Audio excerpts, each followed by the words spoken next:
In just a moment, Suspense with Ida Lupino. Phew, what a night. Yeah, it's a scorcher, Dad. You're lucky we thought of coming to the firehouse. If we'd had to sit around at that hen party your mother's giving. Hello, Mike. Hello, Hab. Say, you fellas want to put out a fire tonight, all you've got to do is turn the hoses on and squirt them anywhere. Yep, it's hotter than Hades. We're all sitting here listening to the radio. Dad, I wonder if they're listening to the Autolite show. What are you hearing, Mike? We're just switching to Autolite. Besides, we like their batteries, spark plugs, and ignition systems around here. Everyone does. And everyone likes their show, Suspense. Oh, here's the show.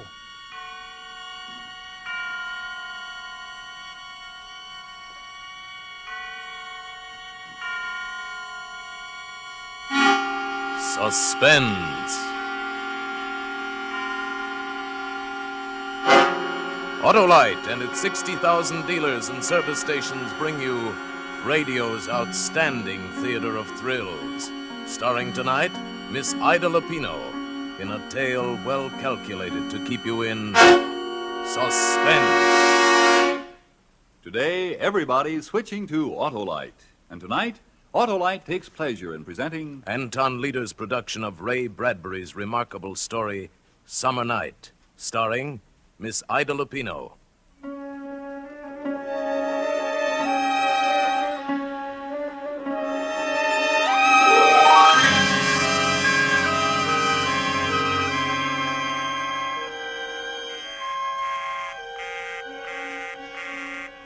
Oh, is the line still busy? I just don't see how it could still be. Oh, it isn't the line, Miss McCauley. It's the circuit. I've been simply swamped all afternoon. I haven't been able to get a call through to the police station for over an hour, and the mayor's office has been busy. Yes, I know. I'm sorry to trouble you, but it's terribly important. Well, if you want to hang on, Miss McCauley, I'll try again in a minute. Oh, all right. It's been this way ever since the news got out about finding poor Lavinia. You heard about it, I suppose. Yes. Oh, just a minute, Miss McCauley. I got another call. Yes, this is the operator. No, I'm sorry. That line is still busy. Yes, I'll call you just as soon as I can give you a connection. Oh, I'm sorry, Miss McCauley, but you see what I mean? Oh, dear. Oh, Miss Welsh, by the way, It was bad enough last week when they found that other poor girl, but this time the whole town is on its ear, and I can't say that I blame them, what with a maniac loose and nobody knowing who Yes, it I might meant be. to ask you, Miss Welsh. Are they sure that Lavinia... that it was the same thing as the Webb girl last week? Why, yes. Why, I thought you knew. I just knew she'd been found. Oh, goodness, yes. There was never any doubt about it. Whoever it was, he used a knife just like on the other girl. And then there was that same crazy cross on her forehead, you know, made with orange lipstick. That's why they're calling him, you know, the lipstick killer. Oh, yes. As I thought it must be that. But I wasn't sure. I didn't know. Oh, yes, they're looking all over the state for him by now. But, of course, they don't have much to go on. And the chances are that he's right here in this town anyway. Oh, I'll try to get your call for you now, Miss McCauley. Thank you. Oh. I'm sorry, Miss McCauley. That circuit is still busy. But it can't... Well, why don't I call you back when I get through? It shouldn't be very long. All right. But please try to hurry it. It's really important. Terribly important.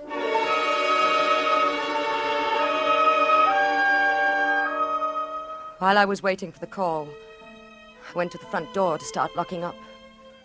It was coming on evening, a warm summer evening, and ordinarily up and down the street the windows would be open, all but mine, and you'd hear the sound of a piano or a radio drifting out onto the still summer air, and people would be sitting in swings and hammocks on their front porches, enjoying the coolness at the end of the day. But not on this day. Not this evening. I locked my door, too. I went around the big, gloomy old house, checking all the windows, just like the others. Not that I needed to, really. They'd been locked ever since Father died. And he went away. All in that one terrible week nearly 4 years ago. Yes, they'd been locked, and I hadn't left the house more than a half a dozen times, and nobody had come here. Why should they? I didn't want to see them, nor they me. I was the town's queer one. But all that was going to be different now. From now on, everything was going to be very, very different.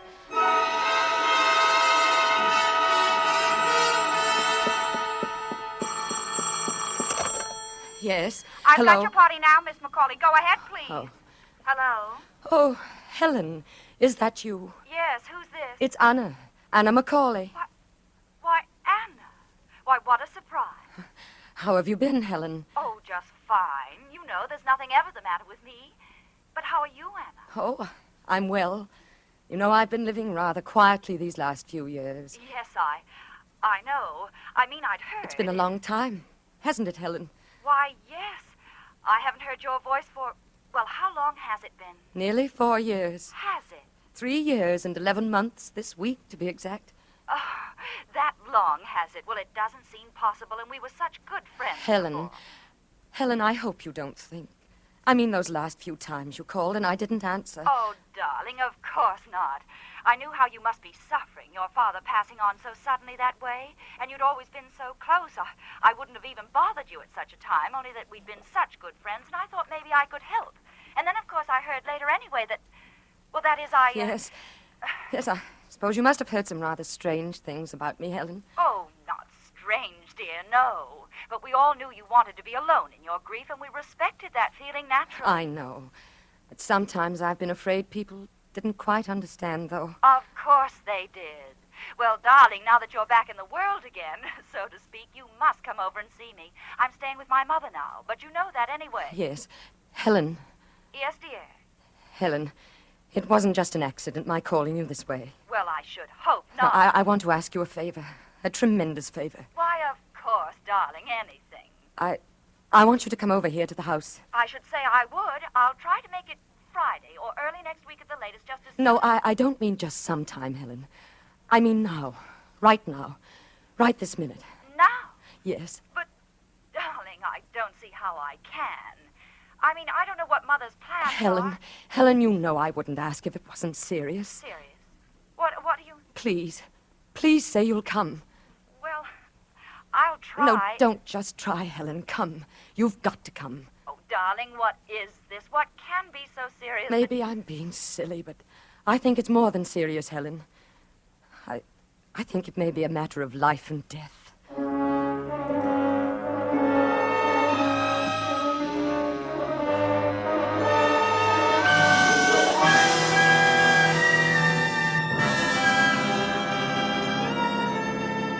For suspense, Autolite is bringing you Miss Ida Lupino in Summer Night.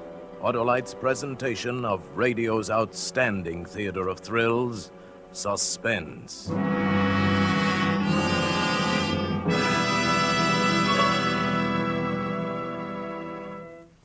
You know, Dad, boy, Mom would sure get a kick out of this. Out of what, Billy? We leave home because she's got the house full of women, and so far there aren't anything but women in tonight's Autolite show. Well, if she's listening, we'll certainly hear about it when we get home from the firehouse. Oh, say, Mike, what's over on that workbench? But over there? Oh, them's old batteries. We're replacing them with new Autolite stayfuls. When your spark plug stutters, when your battery putters. Switching to Autolite, eh, Mike? No, we've been using Autolite for over 10 years now. You know, when you got to get out of here in 7 seconds after the alarm sounds, you got to have the surest, safest batteries there are. When we got to go, we go. Yes, the new Autolite Stay Full battery is a great battery. Needs water only 3 times a year in normal car use. This greater liquid reserve practically eliminates one of the major causes of battery failure. Car owners tell us it's the greatest battery ever built. The greatest battery ever built. Money cannot buy a better battery for your car. Yep, that's real battery know-how. Once water goes into an Autolite stayful, it's like going into a camel. The drinks are few and far between. Yeah, and even on nights as hot as this, you don't find the Autolite Stay Full at an old oaken bucket. So, friends, see your friendly neighborhood Autolite battery dealer and order the new Autolite Stay Full battery for your car. It needs water only 3 times a year in normal car use. Remember, folks, Autolite means batteries. Stay full batteries. Autolite means spark plugs. Ignition-engineered spark plugs. Autolite means ignition system. The lifeline of your car.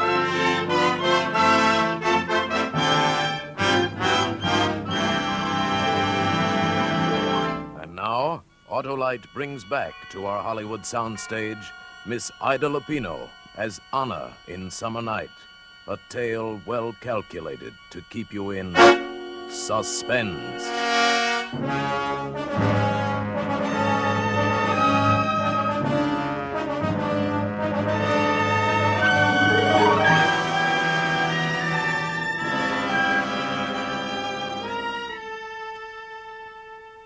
A matter of life and death, I told her.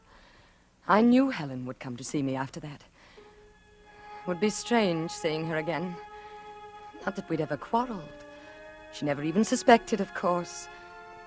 But after that day when he went away with her, I'd simply put her out of my life and never thought of her again. Oh, to be strictly truthful, I'd thought of her a great deal, but in a rather different way than I had before when she'd been my best friend. And now she was coming to my house again, after all these years. It should be interesting, quite like a surprise party for both of us. Anna, darling. Helen, come in. Oh, it's so nice to see you. It's good to see you again, Helen. Why, you haven't changed a bit. You don't look a day older. Now, tell me all about it. I can't stay but a few minutes. Ted Barton drove me over. You remember Ted. Oh, yes. And he's got to be back before 7, but never mind that now. Darling, what is the matter? Helen, I'm frightened. Frightened? Of what? I'm afraid I'm going to be killed. Going to be killed? Yes, tonight. But, darling... You see, I used to know poor Lavinia. I used to know her quite well. And the other girl, well, I didn't know her, but it happened to her right near here, in the little woods just beyond the tracks. Anna, please, dear. What on earth makes you think anything like that could happen to you? You're perfectly safe if you don't go out. Lock the doors. No, I'm not. I'm all alone here, Helen. And there's been someone prowling at night. A man. Last night he tried to get in. Are you sure? I heard him trying the doors, the windows. Well, did you call the police? No, I was afraid to. Oh, Helen, I didn't know who to turn to but you. Everyone thinks I'm crazy anyway. Oh, Anna, dear, that's ridiculous. Well, we'll call them right now. No, it'll be all right after tonight. I know it will. Please, I just want you to stay with me tonight. Stay with you? Please, Helen, just this one night. I can't ask anyone else. I don't have any friends anymore. But, darling, I don't even have any nightclothes. Oh, I'd already thought of that, Helen.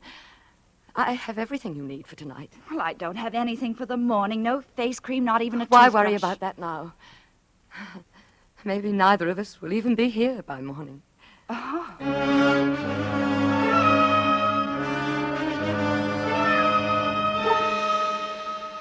So she said she'd stay. Went out and told Ted Barton. Ted Barton. That was typical of Helen. Only 2 weeks back from Cleveland, and already she had the county's most eligible bachelor squiring her around in his car. But that was going to be different, too. I fixed a little supper for both of us, and then we tried all the doors and windows. And then there was nothing to do but sit and talk to her until it was time to go to bed. No more, thank you. Afraid it will keep you awake, Helen?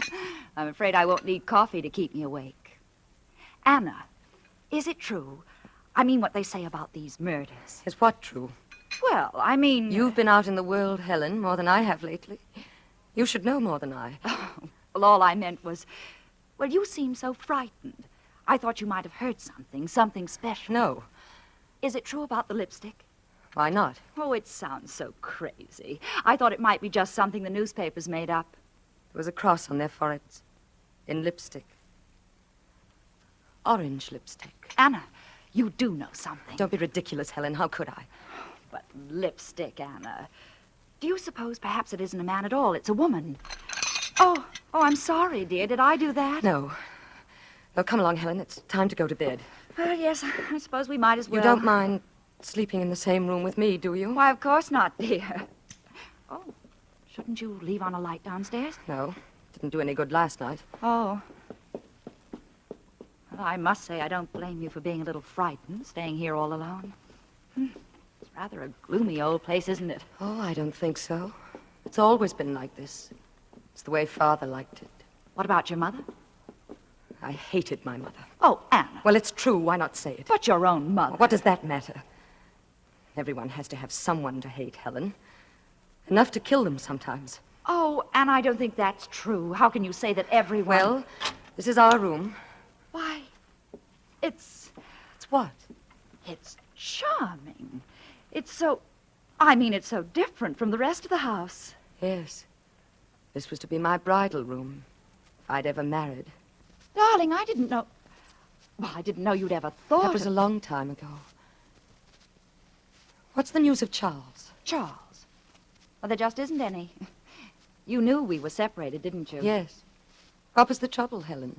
Oh, I don't know. After the first year, he simply became impossible, that's all. You remember, even as a child, he was sometimes wild. And strange. Oh, yes. Yes, he and I were always the queer ones. Why, whatever do you mean? Oh, strange, different, a little apart from all of you somehow. Not quite right, I think they say about me now. Oh, Anna, you're imagining that. No one ever said such a thing. No? Of course not. What about Charles? Nothing. He just left, that's all. I haven't even heard from him in 6 months. Are you sure it was all his fault, Helen? Perhaps if he'd married someone else. Oh, you know there was never anyone else for Charles. That's the funny part of it. Of course, he liked other girls. He liked you. Yes. Well, you're certainly lucky he didn't marry you. I don't know what happened towards the end. It just went from bad to worse. It got so I hated the very sight of him. I told you. Everyone had to have someone to hate. Oh, I didn't really mean Are that. you sure, Helen? Haven't you ever hated anyone? Oh, perhaps as a little girl I thought I did. You hated me, didn't you? Why, darling, I There were some times when I hated you, too. Oh, I don't believe it. Children can't really... Can't they? When an ugly little girl like me sees a pretty little girl like you getting everything she wants all through her life. Well, not exactly everything. You could always twist the teachers around your finger. Later it was the same with the boys. And finally, Charles.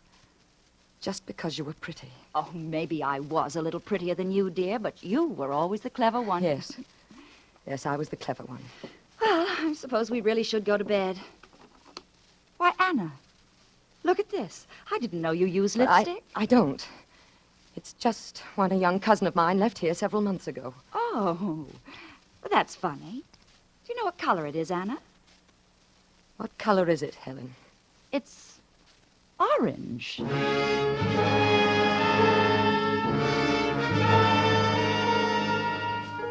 No. Helen wasn't very clever. It amused me to watch her trying to think, putting two and two together, and not being able to because she was afraid of her own conclusions, because she was essentially a hypocrite, like everyone else. If she hadn't been, it might have saved her life.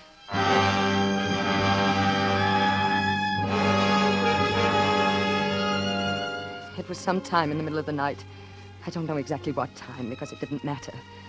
But Helen was sleeping as soundly as a silly child when I went over to the side of her bed and began to shake. Helen, wake up. Oh, what is it? Shh, don't make a sound. Anna, what's the matter? He's in the house downstairs. Who? I don't know. Whoever it was last night, he's gotten in somehow. Are you sure? I heard him. I've been listening for the last 10 minutes. Oh, Anna, what are we going to do? We've got to get out of the house before he starts upstairs. But how can we? He'll hear us. We'll be Oh, caught. we'll go down the back stairs and out through the kitchen. We can go through the back lot, over the tracks to Judge Brown's house. It's not far, but we've got to hurry. Oh, Anna, I'm frightened. What if he He hears us? won't if we're careful and if we hurry.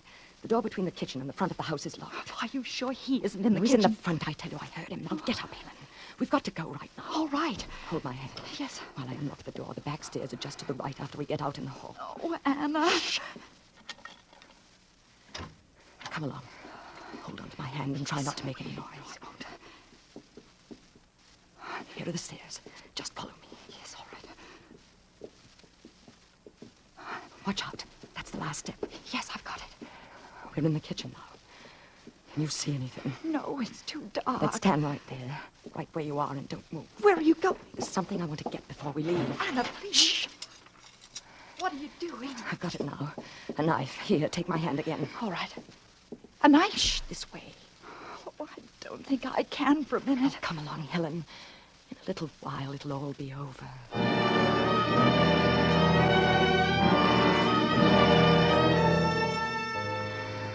As we hurried down the path, I kept thinking of her there behind me.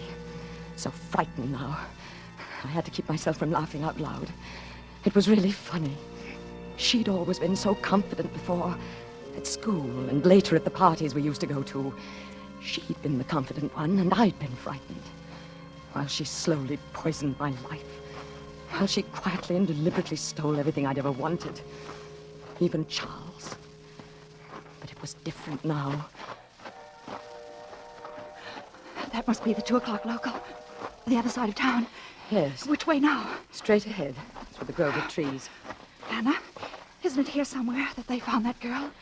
Yes. Why? Oh, Anna, I can't go through there. Helen, come along. Don't be silly. Do we have to? Of course we do. Anna, what was that? What? Didn't you hear it? No. I was positive I heard something. Now who's imagining things, Helen? Oh, let's hurry. No. We're going to stop here. Stop. But why? Can't you guess? Even now, Helen. Oh, Anna. Don't.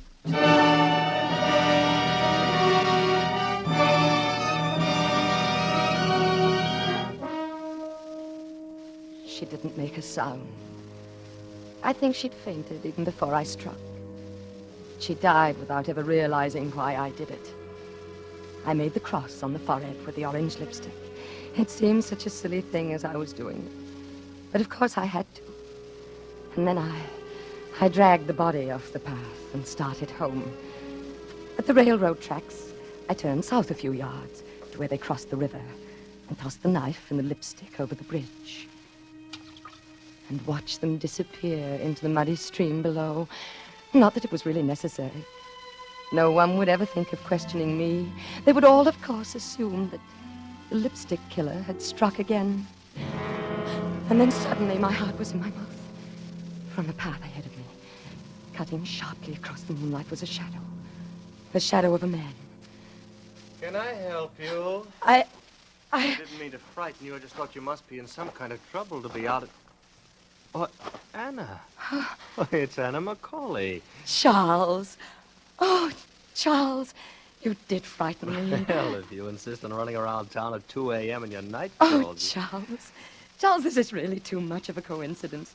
Why, I didn't know you were anywhere near Boone Center. Theoretically, I'm not. Just passing through. Business trip. Missed the 2 a.m. local. So I thought I'd kill the time waiting for the milk train by looking the old burg over again. What's your alibi? My what? Oh, well, that's what I meant about a coincidence. I was looking for Helen. For Helen? No wonder you're surprised, Charles. But it's really very simple. First, there were these, well, what the newspapers have been calling the lipstick murders. I suppose you've heard about it? I've read something about it. Well, I suppose I was silly, but I got terribly nervous, living alone in that big house. I asked Helen to stay with me. And then in the middle of the night, she got frightened and said she couldn't stay another minute and rushed out to Judge Brown's house. How typical of Helen. Yeah, well, then after I thought about it, I got worried about her and went to look for her. But I guess she must have gotten there all right. I didn't find her anywhere. You're not alone in that big house now, are you, Anna? Why, yes, I thought you knew, Charles. My father died. Oh, I'd forgotten. Well, silly to be standing here, isn't it?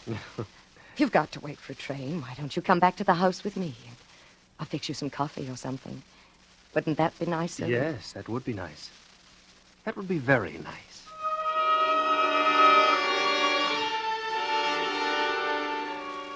I could hardly believe my good luck. Charles, of all people. It was as though he'd come back to me. Almost as though he'd known and come back to me just at the right moment. So there we were, making coffee in the kitchen and talking over old times. Oh, dear, where is that opener for the evaporated milk? I never can find it. Oh, here. I'll open it with my knife. Just make a couple of holes in it. My, isn't that a rather dangerous weapon to carry around just to make holes in tin cans? Oh, it has other uses. There we are. That tastes good. Charles, I was terribly sorry to hear about you and Helen. Me and Helen? That you'd separated, I mean. Is that what she called it? Well, she said that you'd left her. Helen always had a quaint way of putting things. Didn't you? You don't still love her, do you? Love her? Didn't she tell you where I'd been? I know, not exactly. I'd been in a home, Anna. A rest home, as they call it. It was Helen who put me there. Put you there? I'm afraid Committed is the word. See, Helen thought I was crazy. Oh, Charles.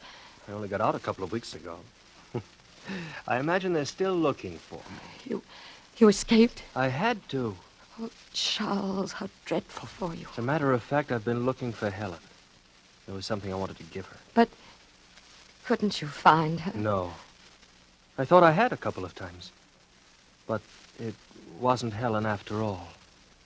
What was it you wanted to give her, Charles? This? Lipstick. Yes.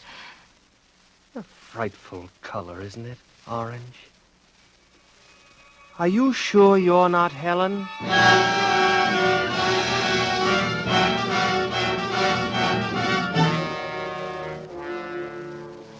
I heard the doctors talking a little while ago.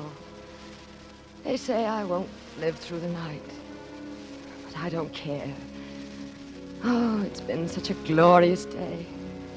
The happiest since I can remember.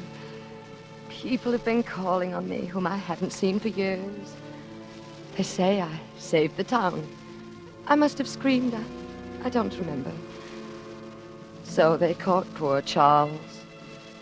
And for the first time in my life, I'm a really important person.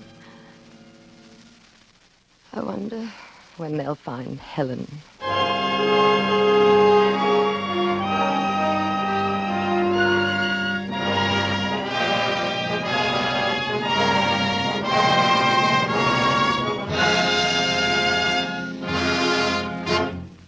Thank you, Ida Lupino, for a splendid performance on Suspense. In just a moment, we will again hear from Miss Ida Lupino. Gee, what a show. I was sweating and it wasn't from the heat either. What a show. Say, that's us. Gee, Dad, a fire. Hey, out of the way, son. Where's the fire, Mike? It's on the 28th of May. They were out of here in 7 seconds. Almost before they stepped on the starter. Mike sure wasn't fooling about those Autolite Stay Full batteries, was he, Dad? No, sir. Talk about pistol packing action. Switch to Autolite Stay Fulls, and boy, you've got it. When your spark plug stutter, now don't you try to putter. Switch to Autolite. When your starter's just a grinder, why, it's a battery reminder. Switch to Autolite. Keep your auto right. Just switch to Autolite. Autolite. Switch to Autolite. For spark plug life and action. For a battery whose attraction is ignition satisfaction. Switch to Autolite. And now, here again is Miss Ida Lupino. It's always a great pleasure to appear on Suspense. And as a listener, I'm looking forward to some outstanding programs on this new Suspense series with stars like Charles Lawton, Agnes Moorehead, Van Johnson, Madeline Carroll, and Ann Southern. And next week, I'll be tuned in to hear Douglas Fairbanks Jr. in a gripping suspense story entitled Deep into Darkness. I know you'll want to hear it, too, on Suspense. Ida Lupino may soon be seen in Darrell F. Zanuck's 20th Century Fox production, Roadhouse. Tonight's suspense play was written by Robert L. Richards from an original story by Ray Bradbury. The music was composed by Lucien Morawick and conducted by Lud Gluskin. The entire production was under the direction of Anton M. Leader. Next Thursday, same time, you will hear Douglas Fairbanks Jr. in Deep into Darkness. This is CBS, the Columbia Broadcasting System.